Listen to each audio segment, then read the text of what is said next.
যতক্ষণ পর্যন্ত আল্লাহ তৌফিক দিবে। আসুন্নাহ ফাউন্ডেশন থেকে আমরা প্রত্যেকটা প্রজেক্ট ঘোষণা করার সময় আল্লাহর খাজানার দিকে তাকায়, আল্লাহর উপর ভরসা করে আমরা ঘোষণা দিই।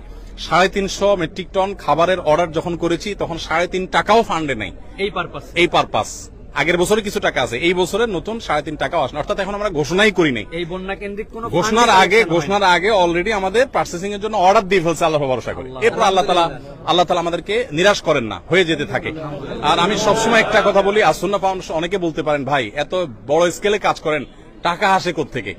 আপনারা অবাক হবেন যে গত 24 ঘন্টায় 3 লক্ষের বেশি ডিলিংস হয়েছে, অর্থাৎ 3 লক্ষের বেশি ট্রানজাকশন হয়েছে। 3 লক্ষের বেশি মানুষ টাকা দিয়েছেন, কেউ 5 টাকা, কেউ 1 টাকা, কেউ 500 টাকা, কেউ 50,000, 1 লাখ টাকা। আমাদের এখানে কোনো বড় লোকের টাকা ফাউন্ডেশন চলে না। অনেক বড় বড় শিল্পপতিরা পার্সোনালি আমাকে ফাউন্ডেশনের পুরো প্রজেক্টের দায়িত্ব নিতে চেয়েছে। আমি বিনয়ের সাথে বলেছি আপনি দোয়া করেন, ফাউন্ডেশন সর্বসাধারণ টাকা চলবে ইনশাআল্লাহ। ধন্যবাদ সবাইকে। আমরা জানি এর আগেও যখন সিলেট সুনামগঞ্জে আমরা কাজ করেছি, বন্যার টাটকা অবস্থায় কাজ করা যায়, কিন্তু পুনর্বাসনের সময় মানুষের আগ্রহটা কমে যায়। আর দ্বিতীয়ত যখন একটু বন্যা কমতে শুরু করে তখন যে মেডিকেল ক্রাইসিস হয়, এক্ষেত্রে ডাক্তারদের জন্য আপনার যদি কোনো পরামর্শ থাকে।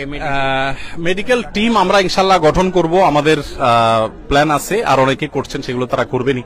আর এর বাইরে যেটা আছে সেটা হলো পুনর্বাসনের জন্য আমরা এবছর প্ল্যান করেছি, নিয়ত করেছি।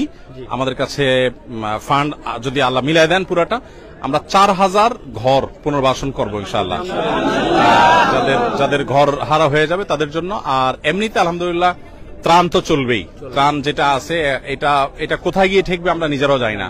যতটুকু প্রয়োজন হবে আর যত